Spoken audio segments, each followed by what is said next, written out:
This morning, we're talking about Nehemiah 3. Now, listen, when we are here in the context of the story, we see the people of Israel start to rebuild, right? They're starting to rebuild the wall and see Jerusalem restored to its former glory. Now, I remember when we first came into this church building, and this is such a blessing that we get to have a place that we call home. But if we're honest, when we came into this church building, it was a wreck, right? It had had several years of deferred maintenance, water damage. There was a raccoon infestation I hear stories of at some point in time. And we had electrical issues and building issues, roof issues, all these different things, right? And what we had to do is we had to get our hands dirty and work to be able to restore this place back to its former glory in some ways, and to make a home where people could really worship the Lord and be a part of a biblical community centered around the gospel. And that took us getting our hands dirty. I remember we filled up like 6 of the biggest dumpsters 𝗙𝗪𝗀 could give us with just stuff of like building materials, old Baptist, like weird puppet animals and stuff, just like old stuff. We just got rid of so much stuff, cleaned it up, painted. We've done all this hard work. And you know what? What's cool about this building, this is the first church that was ever built in Mason, Ohio. So the original structure was built in the mid-1800s. And then they added on this structure in about 1954. So what we've been doing is we've really been laboring in a lot of the same ways to restore this place so that we could have a place that we call home. And we came up here to plant a church for the glory of God and the good of his people. And we didn't know if this was going to work. We didn't know if we were going to get people to come or anything to actually be a part of this community. And look where we're at. Look where we're at 3 years later, where we went through not just planting a church, but a global pandemic, restoring this building up so that we can create more space for you and your family. And we get to look and celebrate on the fruit of hard labor. That's an amazing testimony to celebrate and to witness all of our hard work together. But it wasn't just me. It wasn't just Pastor Jordan or Mr. Paul or any of these other players that played big, crucial parts. It was all of us that were willing to come and get our hands dirty in different ways because work needed to be done. At the end of the day, work had to be done so that we could create a place that we could call home, that we could be proud of, that we could hand off to our children and see generations of people reach with the gospel and be brought into the family of God, that they might raise up homes centered on the gospel of Jesus for the glory of God, and his name would be made great amongst our city. That's what we're working toward. And see, we're seeing that kind of same thing here in Nehemiah 3. We're seeing a list of 32 names that to you and I don't mean anything. 32 people or people groups that if we just read through this, we're not going to see the beauty and work. Do you know what these 32 people created? 32 people, groups of people created? Legacy. They created legacy because they got their hands dirty in the work that needed to be done. You see, last week we saw that Nehemiah had gone to Jerusalem and discovered the walls are in the exact same state as was reported to him, right? The walls are crumbled down and the gates are burned with fire. And he found the evidence of that as he got up in the middle of the night to inspect the wall and walk around Jerusalem. He saw that it was in the condition that he was told. But what does Nehemiah do? We saw last week he goes down to the people of Israel and he gives a vision. He casts for them vision of what could be, of what they could build and what they could create with their own hands if they just got to work. You see, when he first confronted them, he saw a people in apathy, a people who had allowed for the condition of their city to be a reproach to the name of God of which they served. A reproach biblically is a ridicule that has credibility. It's disgrace. It's shame. The condition that they allowed Jerusalem to stay in and remain brought a reproach against the very name of God and his people.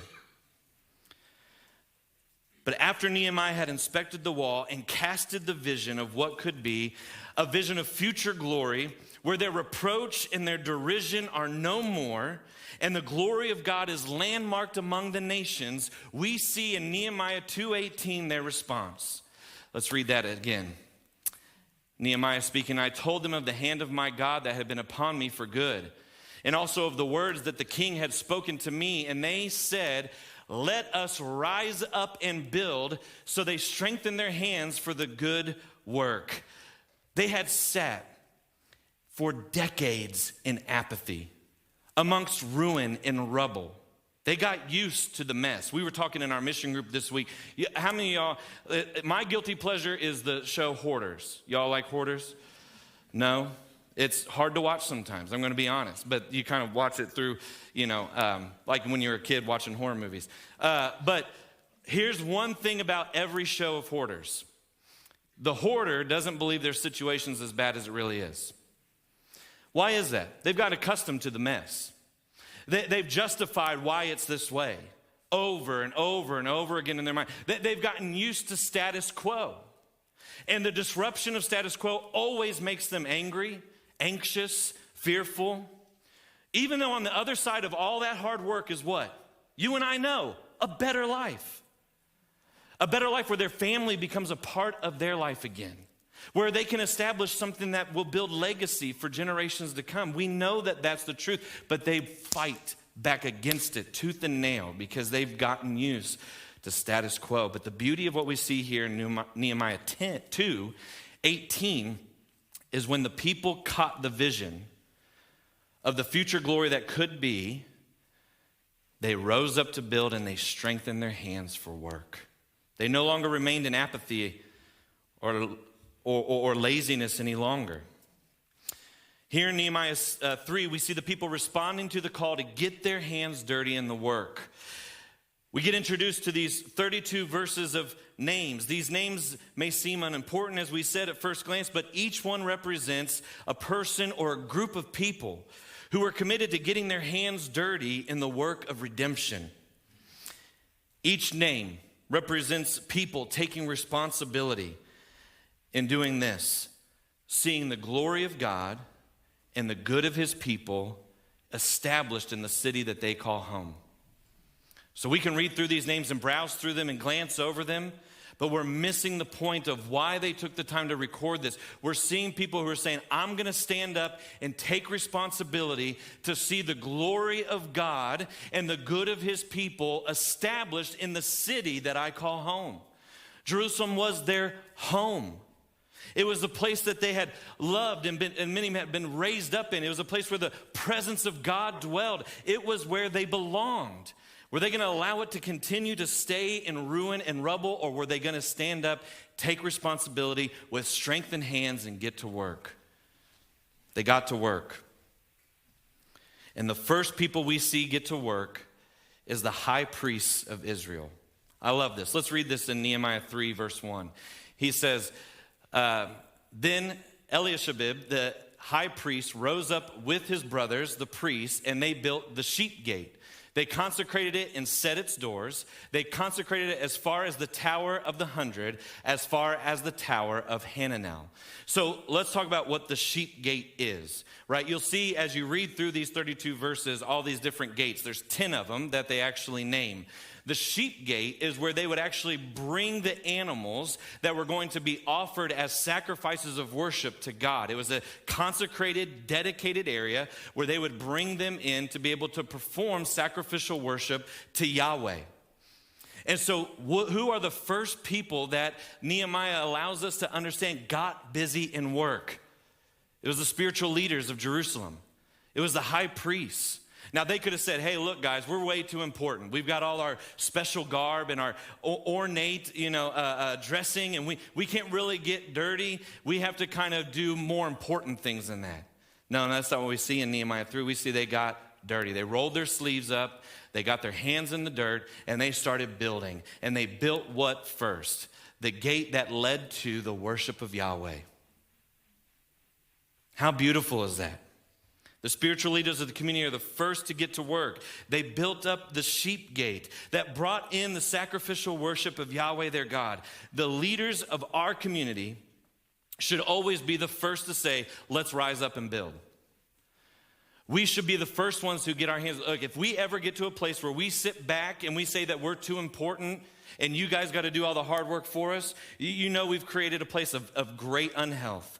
We should be the first ones to be quick to get busy and working. In fact, in our elder process, as we're looking at candidates, we want to see people who are quick to respond, get their hands dirty and work and start building, because I'm going to lead you in doing what I expect you to do also.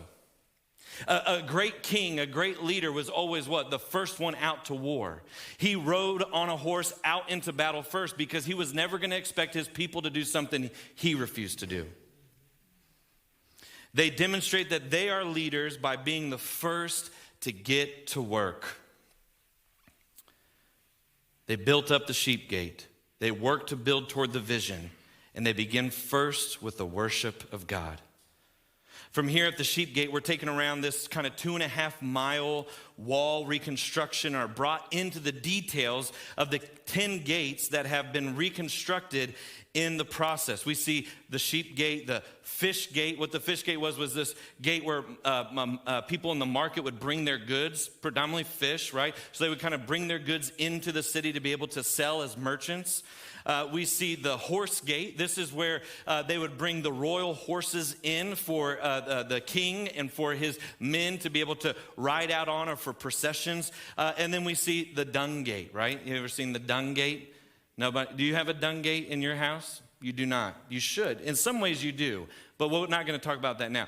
Anyway, what the dung gate was not just where they would take out the garbage and dung, but the pieces of the animal that was actually not qualified to be used in worship of Yahweh. They would take those pieces and burn them outside of the city. So it was just kind of an all-inclusive trash gate that they would take stuff out of.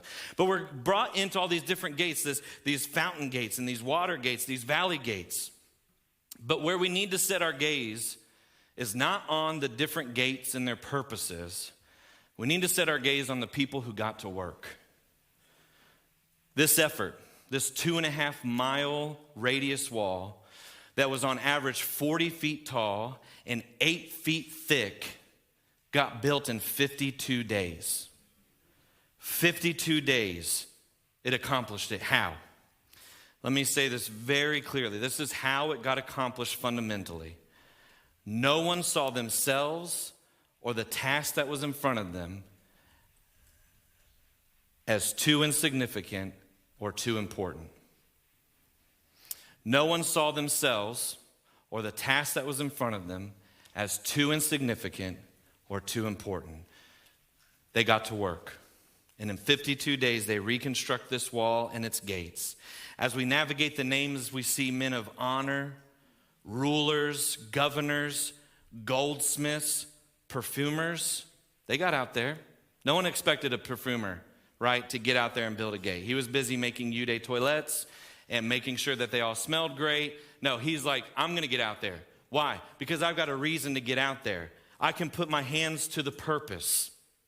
We see fathers, sons, and even, I love this part, as a father of 3 daughters, even a ruler of half the district of Jerusalem, and it says, with his daughters. They got out there and they got to work. They got their hands dirty. Each person working to see the mission accomplished. And look at who rebuilt that old dung gate.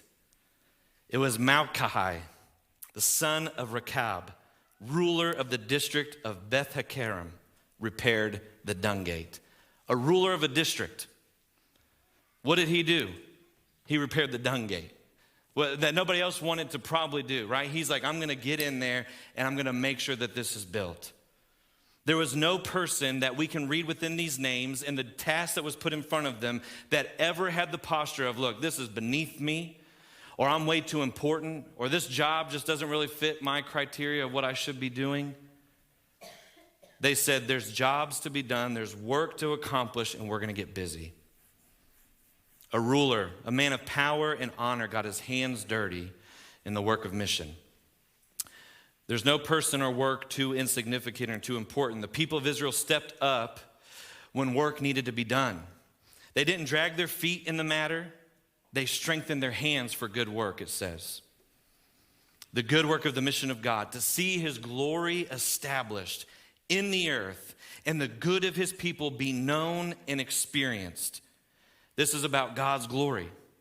This is about conviction and passion.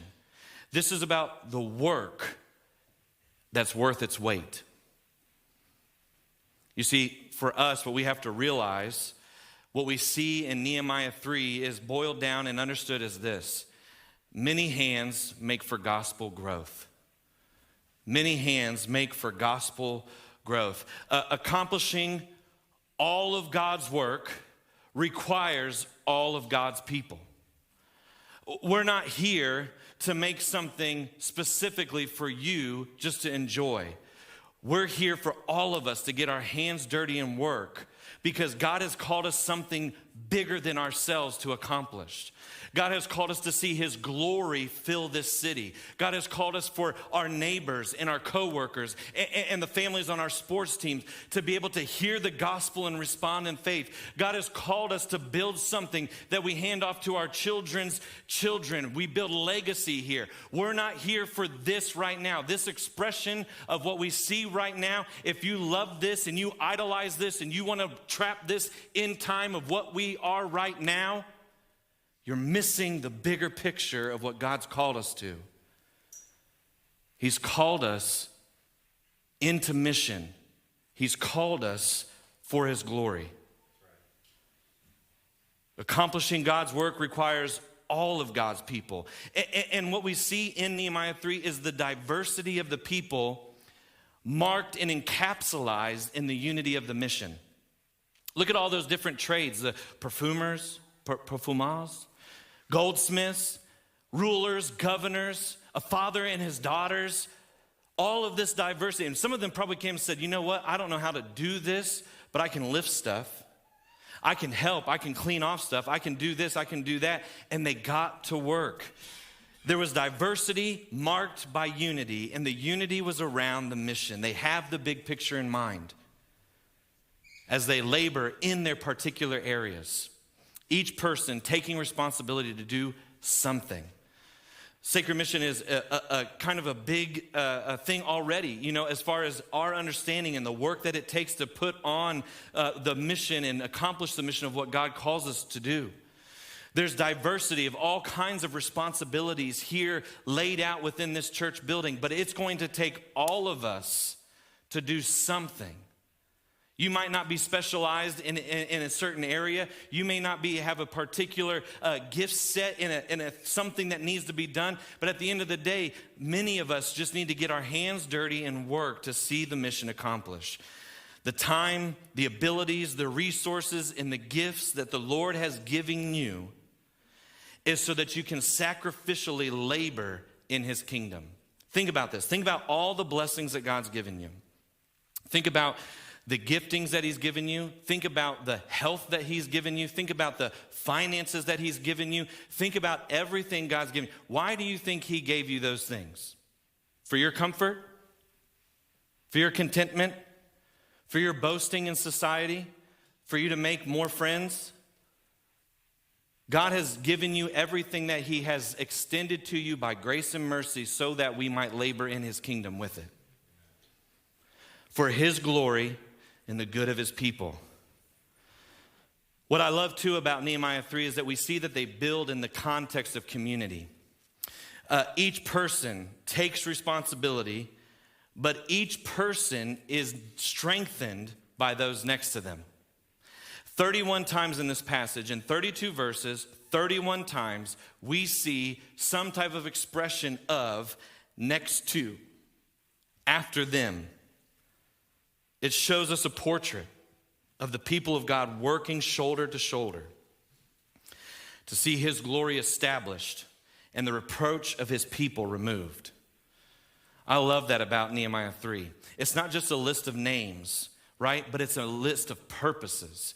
This brother, and then next to him, it was these people. And then next to them or after them, it was this group. Or next to him, it was this ruler. And you can kind of see this picture, right? You ever watch 300? When the Spartan army starts to move forward in that Roman phalanx and they're shoulder to shoulder, like, you ain't getting through here. You can see these men and these women stepping up shoulder to shoulder to get the job done. They worked in the context of community. There was no hero labeled here. There was no person that stood out as the rock star of Nehemiah 3. Can you believe what they did? They were amazing. We could have never done this without them. Every person was put on an equal playing field to see the mission accomplished. And they did it in joy for the glory of God in the context of community. They were people who cared more about the work of mission than the glory of the job or the glory of their name. Because they were working for the glory of God. Hard work done by strengthened hands. It was hard work for the short term to create fruitful life for the long term. Side by side, they labored together to show many hands makes for gospel growth. Can you imagine some of them thinking they didn't want to do that? You ever looked at a project in your home and you're like, nah, I don't even want to do that, right? I don't even want to start this thing because I know if I start this thing, it's going to be so difficult and so hard. And you're already tired and you're already busy and you're already whatever. Can you imagine if they started approaching this? But you know what they saw? They didn't see just what was in front of them. So many times we are so short-sighted on our vision because we can only see what's in front of them. We don't see what could be. And then, you know, on the backside of that hard work is something beautiful. Something that really proclaims the dedication that hard work brings, the fruit of short-term hard work that brings long life on the other side of it. At Sacred Mission, we're growing. And we're getting to a place where we're going to ask even more of you. Some of you are thinking, I didn't know that was a possibility. No, it is. Trust me. We're going to ask more of you for what? Because we're going to put in some short-term hard work with the belief and faith that we're creating a long life of gospel growth. You know how hard it was to get this building even to this state? Man, we spent days and nights. We filled up dumpsters. We painted in our off time. We cleaned. We set up rooms. We knocked down walls. We did all this kind of work, and we got to a place where it's like, man, now we can just fill the building with people. And guess what? We've been able to baptize people. We've been able to dedicate children. We've been able to see people discipled in the gospel of Jesus, mature in their faith. We've seen their giftings expressed. We've seen their generosity demonstrated. We've seen the fruit of hard, short-term work. And it's beautiful. But there's more to be done. There's more to come. And many hands makes for gospel growth.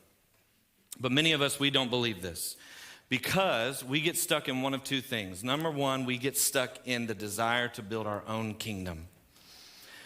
We desire to build our own kingdom. If we're honest, today's culture might be the easiest in all of history to build your own kingdom, right? Everyone has a platform.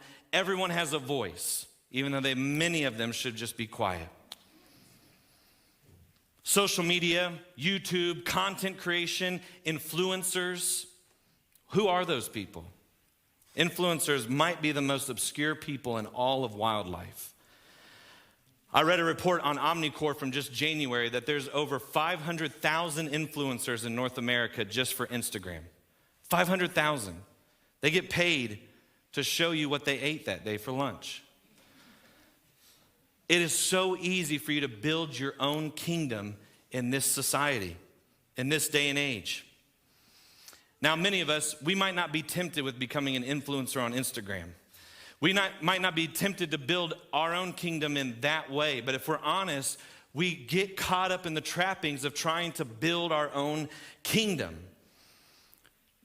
Many of us might not relate to such strivings of personal glory, though we seek to build our own kingdom in more subtle but still significant ways. We work tirelessly for the paycheck, for the house, for the car, for the position, for the family portrait that we get to post. We work relentlessly and tirelessly for those things because we love the attention.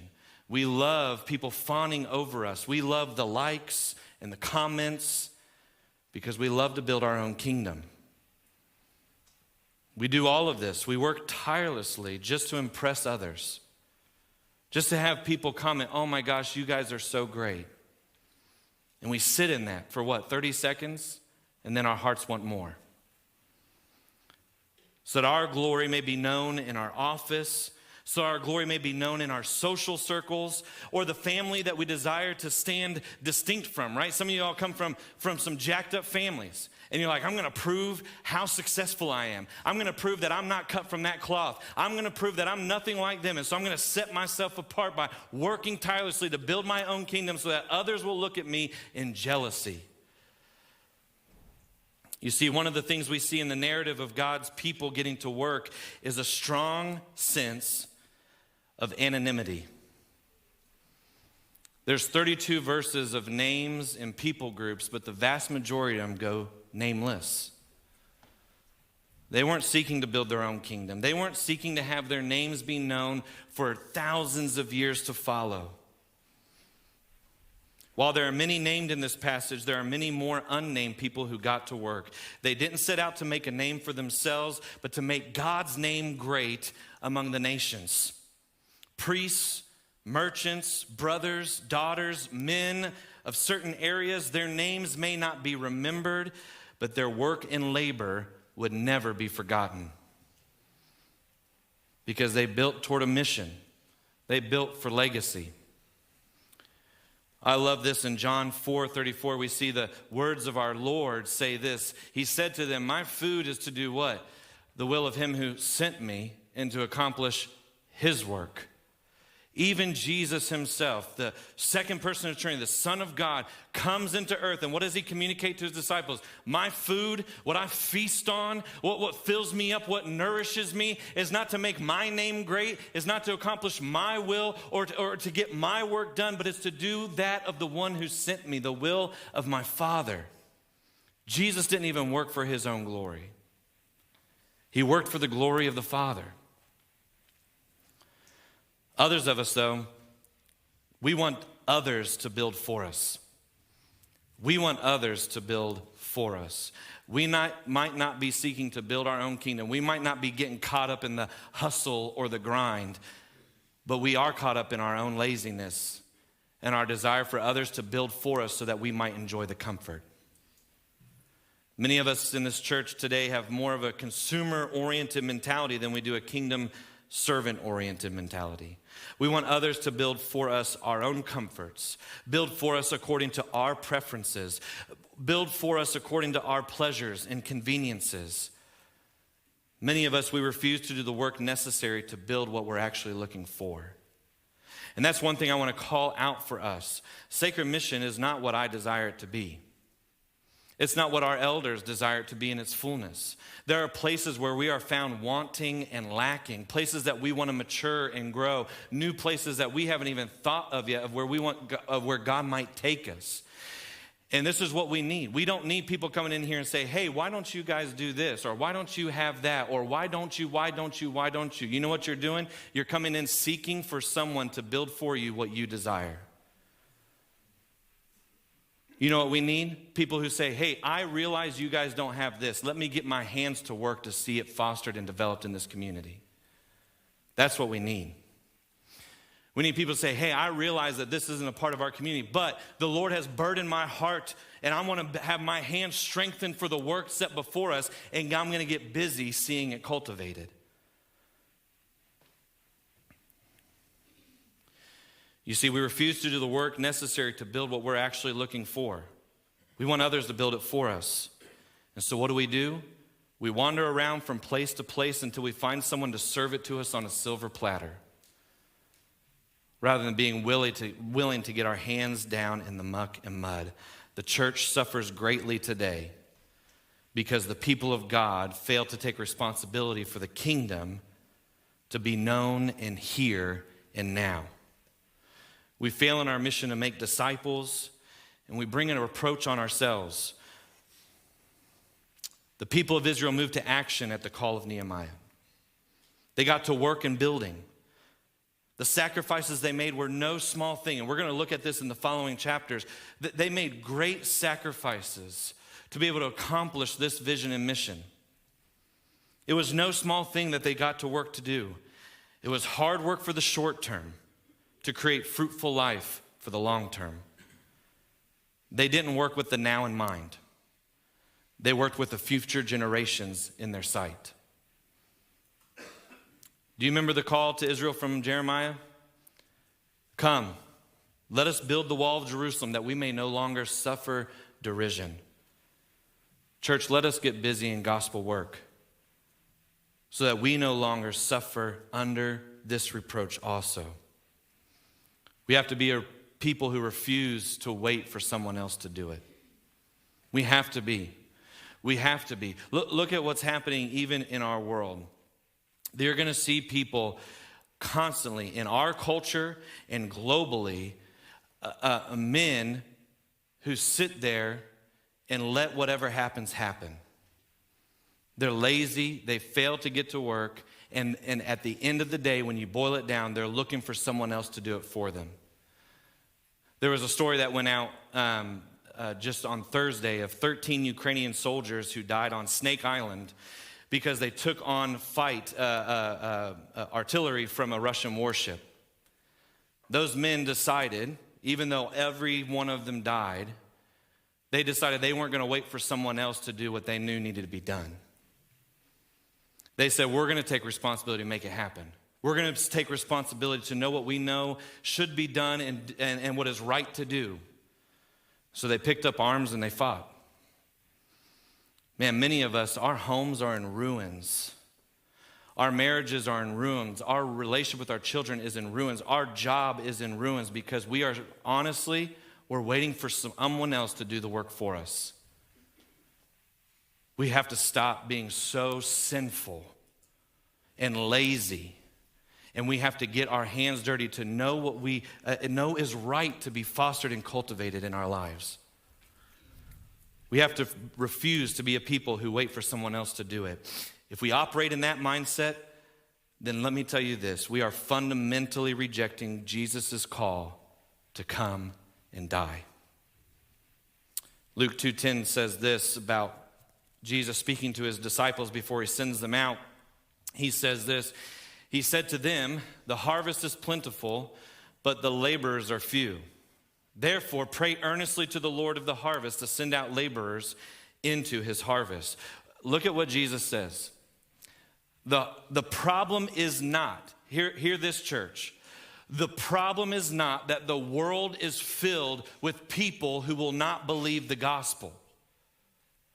The problem is there aren't people out there preaching the gospel.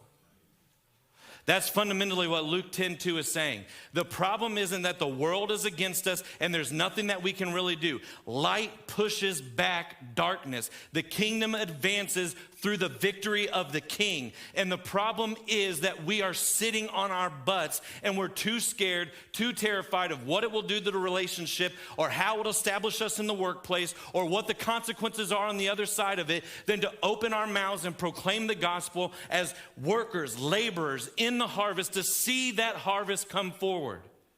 That's the problem.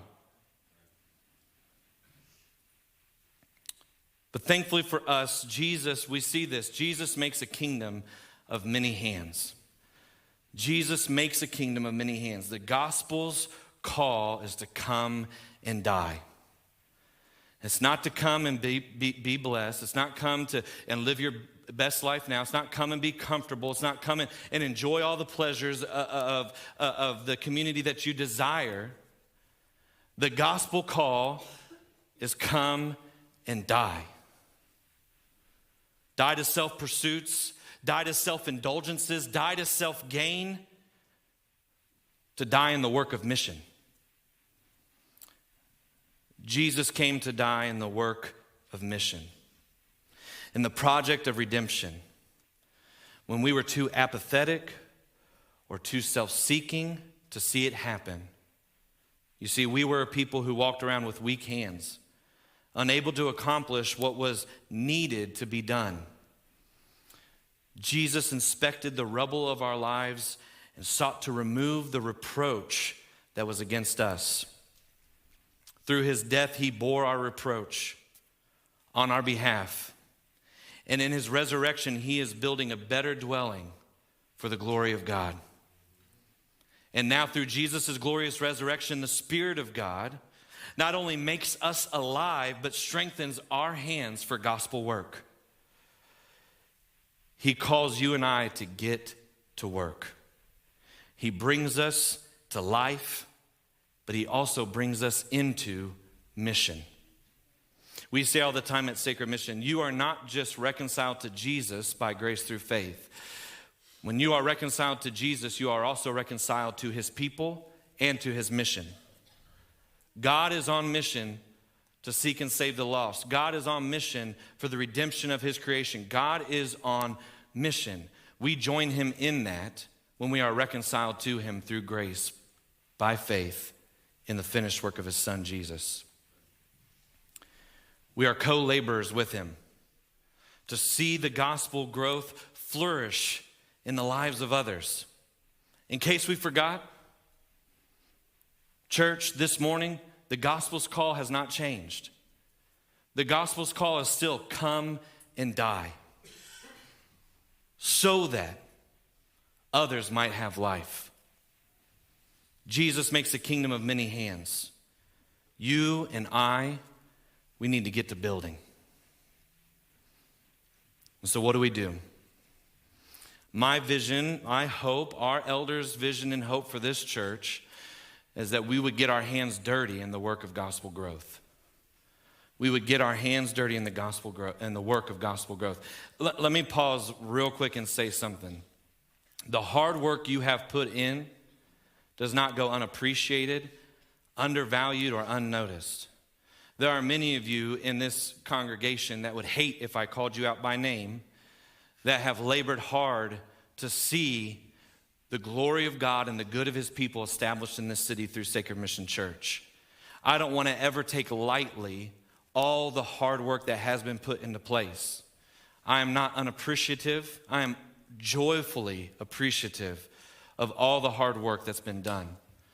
What I'm trying to tell you this morning is we have not arrived. We're not at a place where we can freeze this in time and say, hey, look, we did it. No, you and I have to get more to work. And we have to address the reality too. While we want to be appreciative of those who have worked hard and labored hard, we have to address the reality. There's some people who have been here for too long and done nothing. You've sought to consume. You love the preaching. You love the worship. You love the atmosphere and the ambiance. But you haven't gotten your hands dirty in work. This is a call. This is a call that there is no people who are able to just sit in seats in this congregation and enjoy the fruit of others' labor. This is a call that we stand shoulder to shoulder to see legacy be built up, that generations will be reached with the gospel, and that all of us come out of here not with names on placards, but with hands filthy in mission. Church, we're going to do short-term, hard work for long-term, fruitful ministry. And I hope that this excites you. I hope that you're encouraged by this, because I see something bigger than what is now. I remember when we first came into this building, the Lord has gifted me with something, craziness or audacity or whatever it is, but I can see past ugly. I'm pretty good at that. My wife's way better at that than me. She married me. She saw past the ugly. But when we first came into this building, our pastoral team said, do not take that building. It was a mess. There was like a 100-foot extension cord that went from there to somewhere over yonder to power something, but there was just a wire disconnected.